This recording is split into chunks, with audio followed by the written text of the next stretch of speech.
여러분 안녕하십니까? 2019년 2월 20일 수요일에 보내드리는 실리콘밸리 저녁 뉴스입니다. 베이지역 오늘은 대체로 맑은 날씨에 보였으며 최고 기온은 화씨 56도, 섭씨로는 13도, 최저 기온은 화씨 35도, 섭씨로는 1도 정도입니다. 주말에는 흐린 날씨 보이겠습니다. 첫 소식입니다. 2차 북미 정상회담 준비를 위한 미국 측 실무협상 책임자인 스티븐 비건 국무부 대북정책 특별대표가 베트남 하노이에 도착한 것으로 전해졌습니다. 워싱턴 포스트는 비건 대표가 어제 오후 늦게 하노이에 도착했다며 현지에서 카운터파트인 김혁철 북한 국무위원회 대미 특별대표를 만나 회담 의제와 하노이 선언의 구체적인 내용을 매듭짓는 데 주력할 것으로 내다봤습니다. 김혁철 특별대표도 앞서 어제 오후 최강일 외무성 북아메리카 국장 직무대행 김성애 통일전선부 통일책략실장과 함께 하노이 로이바이 국제공항에 도착했습니다. 트럼프 대통령은 오스트리아 총리와의 회담 자리에서 2차 북미 정상회담에 대한 낙관론을 거듭 펼쳤습니다. 그러면서 김정은 위원장과의 관계가 매우 견고하다며 하노이 정상회담이 마지막 회담이 아닐 수도 있다고 밝혔습니다. 김 위원장과의 후속 회담 가능성을 시사한 겁니다. 트럼프 대통령은 또 한국과 중국, 러시아 사이에 있는 북한의 입지를 부각하며 엄청난 경제적 잠재력이 있다고 추켜 세웠습니다. 이와 함께 북한이 비핵화를 꺼린다고 생각하지 않는다며 충분한 조치가 있어야 제재를 풀 수 있다는 점을 강조했습니다. 이는 우선 북한의 진전된 비핵화 조치를 조건으로 제재를 완화해 줄 수 있다는 뜻을 노골적으로 언급했다는 데 의미가 있습니다. 트럼프 대통령이 비핵화 조치를 촉구하는 발언은 계속해왔지만 제재 해제 조건을 언급한 건 이례적입니다. 또한 2차 정상회담을 엿새 앞두고 북한을 향해 우회적인 압박의 메시지를 보낸 것이라는 분석도 나옵니다. 하노이 회담에서 북한이 영변 핵폐기 플러스 알파라는 진전된 조치를 내놓아야 상응하는 제재 완화가 가능함을 압박하는 겁니다. 김정은 위원장과의 추가 회담 가능성을 거론한 것도 주목되는데 비핵화 협상이 단기간에 끝나지 않을 것이라는 생각을 내비친 것으로 풀이됩니다. 북한의 완전한 비핵화까지 협상 장기전에 대비하겠다는 뜻으로 읽히는데요. 이는 트럼프 대통령이 앞서 하루 전 북한 비핵화에 대한 시간표도 서두를 것도 없다며 속도 조절론을 거듭 제기한 것과 맥을 같이 합니다. 회담이 다가오면서 미 의회를 비롯한 조야의 회의론 속에 이번 회담 성과에 대한 기대치를 낮추려는 의도로도 보입니다. 엘라베마에서 대학에 다니던 19살의 급진 순위파 무장단체인 이슬람 국가 IS에 가담했다가 이를 후회하고 아들과 함께 집으로 돌아가길 희망한 미국인 여성인 호다 우타나의 입국이 거부됐습니다. 마이크 폼페이오 국무장관은 오늘 성명을 내고 호다 우타나는 미국 시민이 아니다며 미국에 입국할 수는 없을 것이라고 밝혔습니다. 폼페이오 장관은 그는 어떠한 법적 근거도 유효한 미국 여권도 없으며 여권에 대한 권리도 미국으로 여행할 어떠한 비자도 없다라고 말했습니다. 그러면서 우리는 모든 미국 시민에게 시리아로 여행하지 말 것을 계속해서 강력히 권고하고 있다고 강조했습니다. 미국 정부의 무타나 입국 차단 조치는 트럼프 대통령이 직접 지시한 것으로 알려졌습니다. 초대형 트럼프 감세안의 혜택을 기대했던 미국 납세자들이 새로운 세금 제도 때문에 올해 텍스 리펀드 세금 환급액이 우려대로 줄어든 것으로 나타나자 충격을 받고 있습니다. 국세청이 지난달 28일부터 2월 8일까지 2주간 세금 보고를 받아 세금 환급액을 산정해 본 결과 2,700만 납세 가정에 가구당 평균 1,949달러를 지급한 것으로 나타났습니다. 이는 지난해 같은 기간에 비해서 8.7%나 줄어든 것입니다. 특히 지난해 전체 평균 세금 환급액인 2,899달러에 비하면 무려 16%나 감소했습니다. 다만 바뀐 트럼프 감세 조치에 맞춰 회사와 종업원들이 페이체크에서 원천 징수되는 부분을 조정했어야 했는데 대다수는 이를 처리하지 않았기 때문에 돌려받을 텍스 리펀드가 줄어들 수밖에 없는 것으로 CBS 뉴스와 USA 투데이 등 언론들은 분석하고 있습니다. 하지만 납세자들 가운데 일부는 텍스 리펀드가 줄어드는 데 그치지 않고 오히려 세금을 더 내게 돼 충격과 분노를 터뜨리고 있다고 언론들은 전하고 있습니다. 캘리포니아, 뉴욕 등 지방세가 높은 지역의 주택 소유자들은 지방세 세액 공제액이 $10,000로 제한되다 보니 텍스 리펀드는커녕 세금을 더 내야 한다는 통보를 받고 낙담하고 있는 경우들이 속출하고 있습니다. 또한 예전에는 비용으로 인정받았던 공제 혜택이 없어졌거나 부양 자녀 없이 개별 공제해온 납세자들은 텍스 리펀드가 거의 사라졌거나 오히려 세금을 더 내야 하는 것으로 나타났습니다. 지난해 전국 내 증오 단체 수가 급증하며 사상 최고치를 기록해 우려를 낳고 있습니다. 인권단체인 남부 빈곤법률센터가 발표한 통계 자료에 따르면 지난해 집계된 증오 단체 수는 1,020개로 집계됐습니다.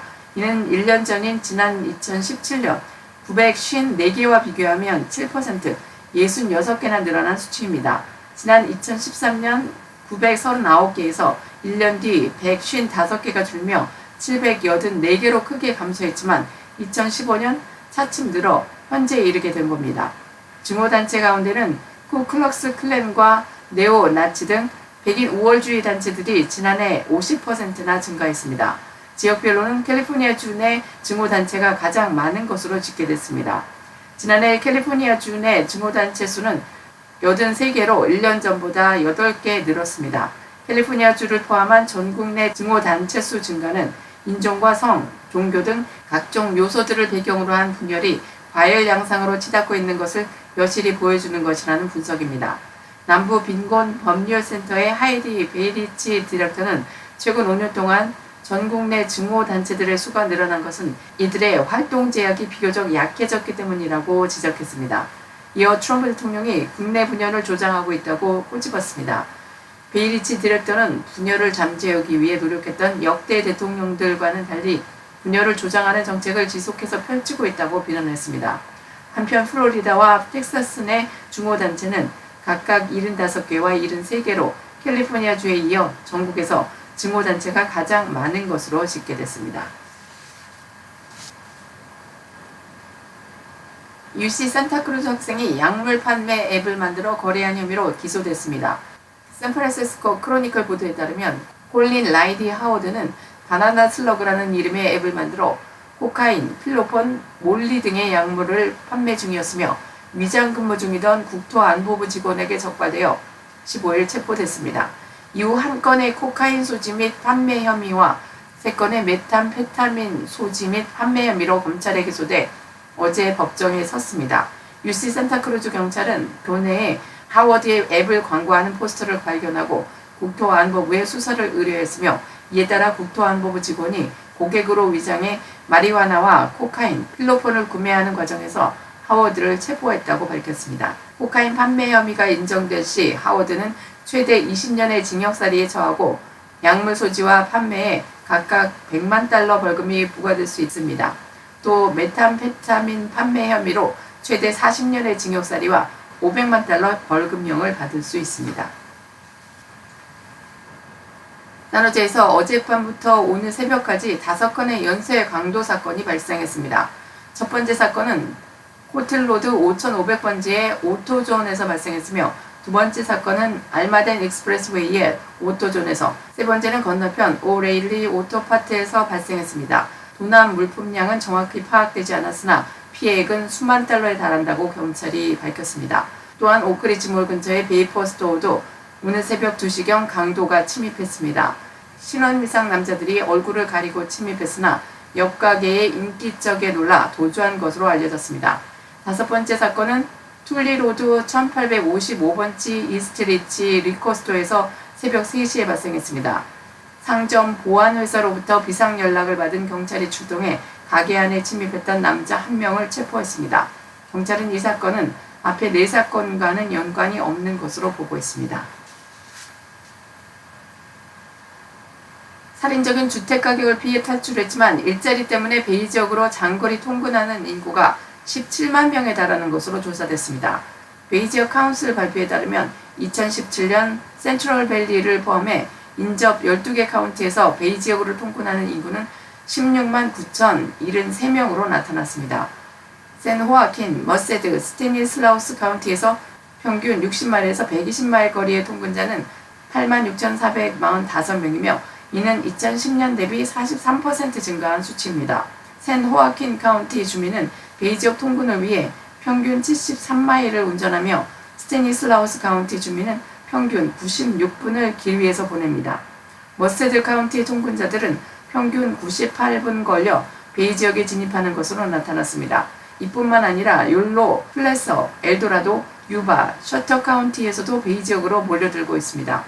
6년 전 3베드룸을 24만 달러에 구입해 프리몬트에서 레이스롭으로 이주한 데이빈더 소알은 편도 45마일 거리인 산 넘은 직장까지 가려고 매일 새벽 3시에 집을 나선다면서 상대적으로 싼 집값 때문에 레이스롭으로 옮겼지만 장거리 통근은 매일같이 힘겨운 싸움이자 갈수록 악화되는 문제라고 말했습니다. 레이스롭에는 향후 20년간 11,000채의 신규 주택이 건설될 예정이라 스타턴 인근 지역의 주택 경기도 이전보다 활발해질 전망입니다. 센트럴밸리 지역 리더들은 더블린 플레젠튼 바트역에서 스타턴까지 운행하는 밸리 링크 계획안이 실현되길 희망하고 있습니다. 모든 과정이 순조롭다면 2026년부터 노스 레이스롭까지 첫 단계가 실현돼 580 교통정체 해소에 기여할 것으로 보입니다. 산타클라라 카운티는 임금 절도 및 직장 폭력 예방 프로그램에 50만 달러를 투입하기로 했습니다. 12일 산타클라라 카운티 시의회는 만장일치로 이 같은 결정을 내렸으며 카운티 공정노동집행부서가 직장 내 성폭력 사건이나 그로 인한 보복사건 판결에서 처벌을 받지 않는 고용주에게 조치를 가할 수 있도록 승인했습니다. 일회성 기금인 50만 달러는 카운티 예비비에서 투입된 것이며 근로자 권리보호 및 사업체들의 노동법 준수를 돕는 다양한 활동에 사용됩니다. 카운티 공정노동집행부서는 최저임금 지급이나 합의된 급여 지급 불이행, 초과 근무수당 미지급, 그리고 팁을 가로채거나 휴식 시간을 제공하지 않는 것은 모두 임금 절도에 해당된다고 밝혔습니다.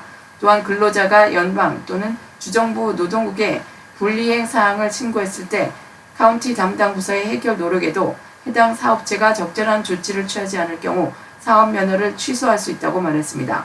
카운티 담당 부서는 다국어로 노동기준 준수를 홍보하며 전화상담 서비스도 시작합니다. 연방 또는 주 노동국에 노동법 위반 사항 신고도 지원하게 됩니다. 미국 원주민 인권활동가를 조롱하는 듯한 언행으로 논란을 부른 고교생이 이 사건을 보도한 언론을 상대로 2억 5천만 달러, 약 2,800억 원 상당의 손해배상 소송을 제기했습니다. 로이터 통신에 따르면 켄터키주의 코빙턴 카톨릭 고등학교 2학년에 재학 중인 닉 샌드먼은 워싱턴 포스트의 악의적인 보도로 명예훼손을 당했다며 어제 소송을 제기했습니다. 샌드먼이 제기한 소송액은 세계 최고 부호인 아마존 최고 경영자 제프 베이조스가 2013년 워싱턴 포스트를 인수할 때 지불한 비용과 맞먹는 금액입니다. 샌드먼은 켄터키 소재 연방지방법원에 제출한 소장에서 월스트리트저널이 트럼프 대통령에게 대한 부정적인 보도를 확대하고자 자신을 희생양으로 삼았다고 주장했습니다. 당시 트럼프 대통령의 대선 슬로건인 Make America Great Again, 미국을 다시 위대하게라고 적힌 빨간 모자를 쓰고 있던 자신을 마치 불량배인 양 묘사했다는 것입니다. 샌드먼은 지난달 18일 낙태 반대 집회와 원주민 인권 보호 집회가 동시에 벌어진 워싱턴 DC의 링컨 기념관 앞에서 찍힌 동영상으로 곤욕을 치렀습니다. 당시 인터넷에 퍼진 3분 40초 분량의 동영상을 보면 샌드먼은 입가에 웃음을 띤 채 북을 두드리는 원주민계 네이션 필립스를 꽤 오랫동안 응시했습니다. 베트남전 참전 용사인 필립스는 미국 내에서 원주민 인권 활동가로 명망이 높은 인물입니다. 수학 여행차 샌드먼과 함께 워싱턴 DC를 찾은 학우들은 두 사람을 둘러싸고 웃고 떠들며 국경 장벽을 건설하라고 외쳤다고 언론들은 보도했습니다. 이 동영상은 SNS를 통해 급속히 옮겨지고 여러 언론들에 보도되면서 샌드먼을 포함한 학생들의 부적절한 행동에 대한 비난 여론이 들끓었습니다.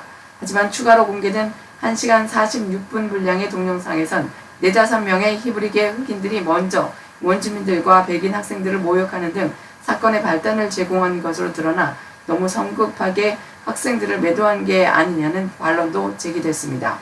지난주 공개된 조사 결과 보고서는 학생들이 히브리계 흑인들로부터 모욕을 당했으며 필립스를 겨냥해 인종차별이나 불쾌한 언사를 한 것은 아니라고 밝혔습니다. 필립스가 당시 언론 인터뷰에서 학생들이 트럼프 대통령의 멕시코 국경장벽 건설 계획을 밑에 장벽을 세우라고 외치는 소리를 들었다고 주장한 것과 관련해서도 학생들이 그러한 구호를 외쳤다는 증거가 없다고 보고서는 반박했습니다.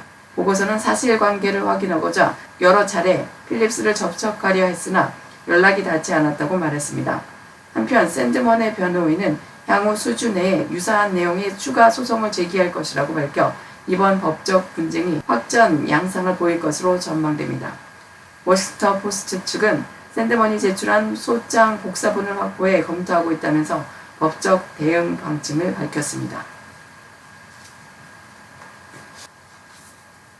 이민구치소에 기한 없이 구금돼 온 리치몬드 불체 남성이 15일 2년 만에 석방 판결을 받았습니다. 샌프란시스코 크로니클에 따르면 불법 체류 이민자로 추방 명령 항소 결과를 기다리고 있던 라울 로페스는 2017년 3월 연방 이민 세관 단속국에 검문 도중 체포되어 웨스트 카운티 구치소에 구금됐습니다. 이후 지난해 콘트라코스타 카운티가 아이스와 계약을 끝마치자 콜로라도 오로라에 위치한 수용소에 기한 없이 수감되어 온 것으로 나타났습니다. 베이지역 이민 옹호자들은 로페즈가 음주운전과 폭행 전과가 있지만 불법 체류 이민자를 기한 없이 구금하는 것은 이민자들의 헌법상 권리를 위반하는 행위라며 지난 1년여간 로페스의 석방을 놓고 시위운동을 펼쳐왔습니다. 연방대법원은 이날 로페스의 석방 명령과 함께 보석금 2만 5천 달러를 책정했으며 재활시설에서 3개월간 치료를 받는 등 금주를 위한 재활을 받을 것을 명령했습니다. 로페스는 과거 음주운전 전과 3건과 1건의 폭행 혐의를 갖고 있어 아이스는 과거 2차례 그의 석방을 제지한 것으로 알려졌습니다. 국토안보부 데보라호 검사는 로페즈의 범죄 전과의 재활치료가 부족했다는 사실을 제시하며 이에 반대했으나 이민자 단체들은 로페즈의 석방이 비인간적인 구치소 생활환경, 기한 없는 구금 등 수많은 고초를 겪는 이민자들에게 승리를 상징한다며 이를 축하하고 나섰습니다. 로페즈는 1989년 과테말라에서 불법으로 이민과 망명 신청을 했으나 사기를 당하고 법원에 불참해 추방 명령을 받았습니다. 지난 수십 년간 그랜드 캐년을 방문한 관광객들과 직원들이 위험 수준의 방사선에 노출됐을 가능성이 제기됐습니다. 그랜드 캐년의 엘스톤 스테프슨 안전관리자는 공원 내 위치한 작은 박물관인 그랜드 캐년 뮤지엄 컬렉션에서 페인트가 담긴 통 3개에서 방사능에 우려함이 가득했다고 밝혔다고 애리조나 리퍼블릭이 어제 보도했습니다. 스테프슨 관리자는 직원들에게 이메일을 보내 지난 2000년부터 작년 6월 18일까지 뮤지엄 컬렉션 건물을 방문했다면 직업안전위생관리국 OHSA에서 정의한 우라늄에 노출됐을 것이라고 전했습니다. 5갤런에 달하는 페인트통은 작년 발견 즉시 제거됐습니다. 하지만 방문객들이 많이 다니는 전시장 옆에 거의 20년 가까이 놓여졌던 만큼 아이를 포함한 관광객들 그리고 그랜드 캐년에서 일하는 직원들이 상당한 방사선에 노출됐을 가능성이 높습니다. 특히 그랜드 캐년 측은 방사선 노출 사태를 인지한 후에도 직원들과 대중에 이를 알리지 않았던 것으로 드러나 논란을 더하고 있습니다. 미국 내 매장을 모두 철수한 완구업체인 토이저러스가 올해 말 트루키즈 이름으로 매장 재개장을 추진 중입니다. 경제 전문 매체 CNBC에 따르면 토이저러스 그리고 베이비저러스 등 완구 브랜드 20여 개의 모회사인 트루키즈는 최근 아시아, 유럽, 인도 등지에 70여 개의 매장을 열 계획이며 미국에서는 올 연말 쇼핑 시즌 개장을 목표로 매장 부지를 선정 중이라고 밝혔습니다. 트루키즈는 한때 완구업계의 선두주자였던 토이저러스가 여전히 브랜드 가치와 경쟁력을 갖추고 있다고 판단해서 트루키즈 이름으로 재개장을 추진 중이라고 덧붙였습니다.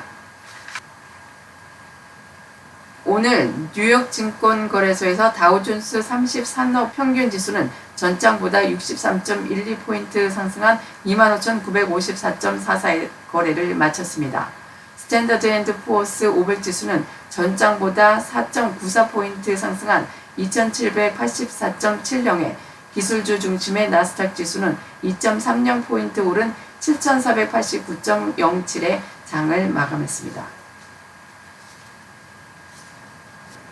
버락 오바마 전 대통령이 18일부터 3일간 개최된 마이 브라더스 키퍼 연합 행사를 위해 오클랜드를 방문했습니다. 마이 브라더스 키퍼 연합 측은 흑인 청소년 트레이본 마틴이 2012년 인종차별로 사살당한 사건을 기리며 오바마가 설립한 단체입니다.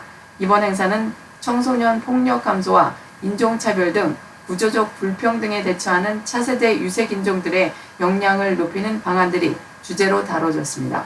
마이 브라더스 키퍼 연합 행사에 수차례 참여한 바 있는 골든 스테이트 워리어 스테판 커리 선수가 어제 패널로 참석해 오바마 전 대통령과 이야기를 나눴습니다. 학교길 10대 초등생을 납치해 성폭행하고 살해한 범인이 경찰의 집요한 수사 끝에 무려 46년 만에 검거됐습니다. 뉴포트 비치 오렌지 카운티 경찰과 검찰은 어제 콜로라도 스프링스에 사는 올해 72살의 제임스 앨런 닐을 1973년 당시 11살이던 남부 캘리포니아 거주 초등생인 린다 오키프의 살해범으로 체포했다고 밝혔습니다. 검경은 오늘 그동안 닐을 구금하고 DNA를 채취해 DNA 계보 분석 등에 나선 끝에 이런 성과를 거두고 그에게 살인 등 혐의를 적용해 기소할 방침이라고 말했다고 언론들이 전했습니다. 수사당국에 따르면 린다는 1973년 7월 6일을 마지막으로 11세의 짧은 생을 마감했습니다. 그는 동네 초등학교를 마치고 집으로 돌아가던 길이었습니다. 그리고 다음날 뉴포트 비치 해변 전불이 우거진 곳에서 목이 졸려 숨진 채 발견됐습니다. 발견 당시 린다는 어머니가 직접 만든 흰색 드레스를 입고 있었습니다. 당시 한 주민은 늦은 밤 자신의 집 근처에서 그만해요, 나를 해치지 마세요라는 여자의 비명을 들었다고 진술했습니다. 뉴포트 비치 경찰서장 존 루이스는 린다가 벤에 탄 채 낯선 사람과 얘기하고 있는 것을 봤다는 목격자가 있었다면서 지난 45년여 동안 린다 살해범을 추적해왔다고 말했습니다. 경찰은 희생자 부검에 나서는 등 수사에 착수했으나 사건은 미궁에 빠졌고 세월은 흘렀습니다. 하지만 뉴포트 비치 경찰은 지난해부터 린다 살인 사건에 대해 새롭게 수사하기 시작했습니다. 경찰은 DNA 계보 분석에 나섰습니다. DNA 분석 전문 업체는 얼굴 합성과 성, 가계도, 피부색, 그리고 반점과 눈과 머리색 등을 특정했습니다. 이를 토대로 당시 20대 중반의 남성과 60대 및 70대의 모습을 한 또 다른 남성의 프로필을 만들었지만 그의 이름조차 알 수 없었습니다. 경찰은 포기하지 않고 동일수법 전과자 등을 상대로 끈질긴 추적 수사에 나섰습니다. 결국 범인 몽타주를 만들어 배포하기에 이르렀습니다. 경찰은 소셜미디어를 이용한 새로운 수사 기법을 동원하기도 했습니다. 린다 이야기라는 이름으로 린다에 대해 자세한 정보를 트위터 등에 올려 목격자 추가 진술 등을 확보했습니다. 경찰은 마침내 지난해 1월 닐을 용의자의 선상에 올렸습니다. 그리고 범인으로 지목하고 오랜 감시 끝에 그를 검거했습니다. 하지만 자세한 수사 기법 등에 대해서는 공개하지 않았습니다. 닐은 범행을 저지르기 전 시카고에서 남부 캘리포니아로 이사왔습니다. 그리고 소녀를 살해한 후에는 플로리다로 이사했습니다. 닐은 살인을 저지를 당시 제임스 앨런 조지 레이튼이라는 이름을 사용했으며 이후 이름을 바꿨다고 검찰은 말했습니다. 검찰은 그가 린다를 상대로 납치와 음탕한 짓을 저질렀다고 덧붙였습니다. 검찰은 닐에게 살인 혐의를 적용해 사형을 구형하는 방안을 모색하고 있지만 법률적으로 어려움이 없어 최소 가석방 없는 종신형을 구형한다는 방침입니다. 경찰은 닐의 여죄를 추사하고 있습니다. 경찰은 린다 친구로부터 많은 얘기를 들었으며 그의 죽음은 지역사회를 충격에 빠뜨렸습니다. 비록 범인은 검거됐지만 린다의 부모는 이 소식을 듣지 못한 채 사망해 안타까움을 토했습니다.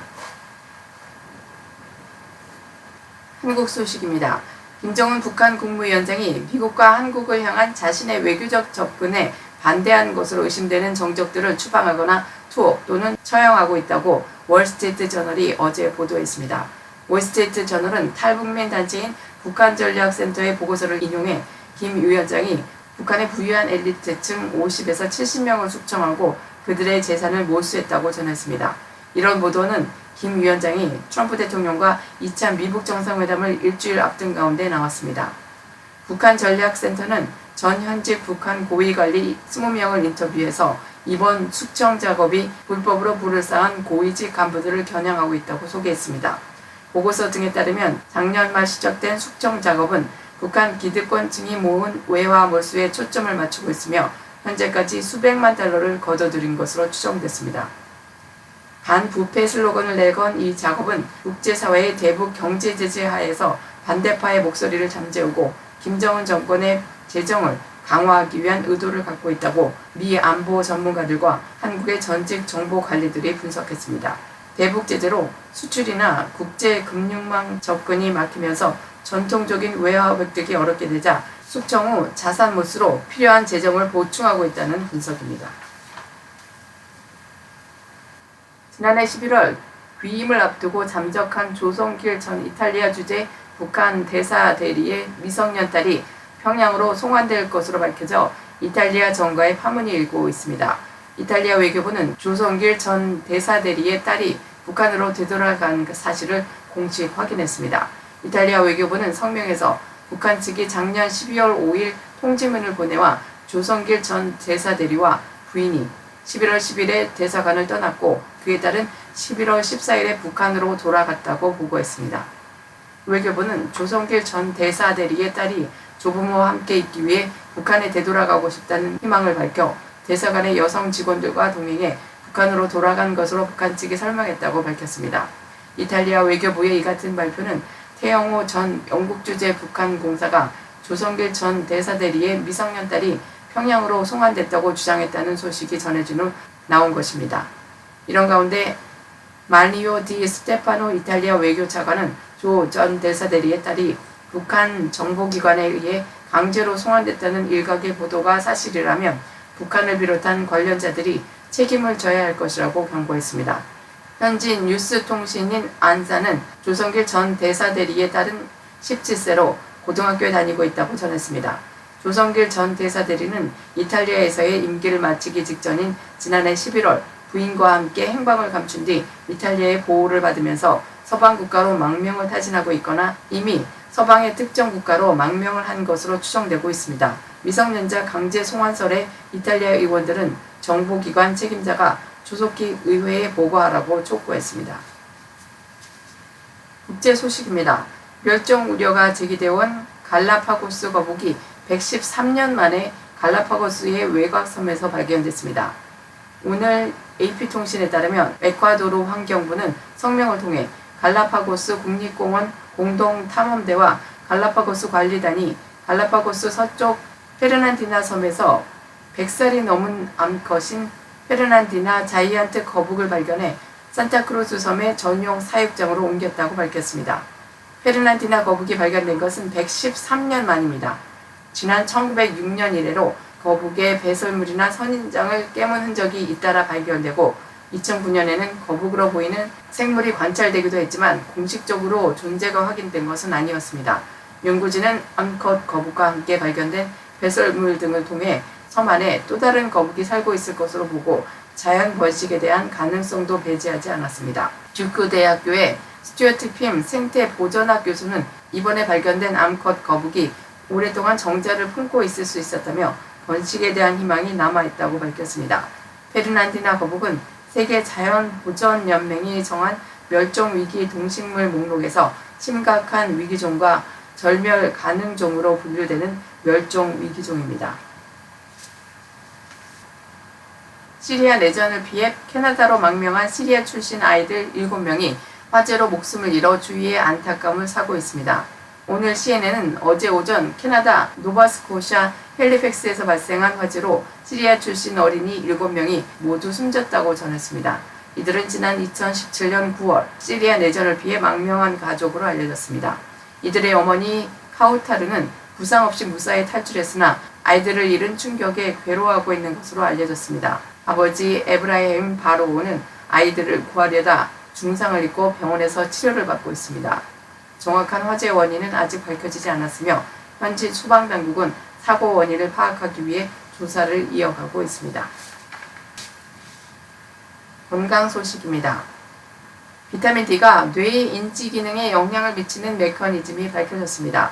호주 퀸즐랜드 대학 뇌연구소의 토머스 번 교수 연구팀은 비타민 D가 뇌의 비계에 해당하는 신경세포 주위 연결망을 튼튼하게 한다는 연구 결과를 발표했다고 메디컬 익스프레스가 오늘 보도했습니다. 신경세포 주위 연결망은 특정 신경세포 주변을 지탱해주는 강력한 지지망으로 신경세포 상호 간의 연결과 신호 전달을 안정시키는 역할을 합니다. 다 자란 건강한 쥐들을 대상으로 진행한 실험 결과 이 같은 사실이 밝혀졌다고 권 교수는 말했습니다. 이 쥐들의 먹이에서 비타민 D를 제거하자 20주 후 뇌의 기억 중추인 해마의 신경세포에서 신경세포 주위 연결망이 현저히 줄어들었다는 것입니다. 해마의 신경세포들을 연결하는 가지들의 소화 힘이 크게 줄었다고 권 교수는 설명했습니다. 이와 함께 이 쥐들은 다른 쥐들에 비해 기억력과 학습 능력이 크게 떨어졌습니다. 한 가지 흥미로운 사실은 비타민 D의 결핍으로 해마의 오른쪽이 왼쪽보다 더 크게 영향을 받았다는 것입니다. 이는 조현병, 즉 정신분열증의 특징적 증상인 심한 기억상실, 왜곡된 현실 감각 등을 일으키는 요인일 수 있다고 권 교수는 추측했습니다.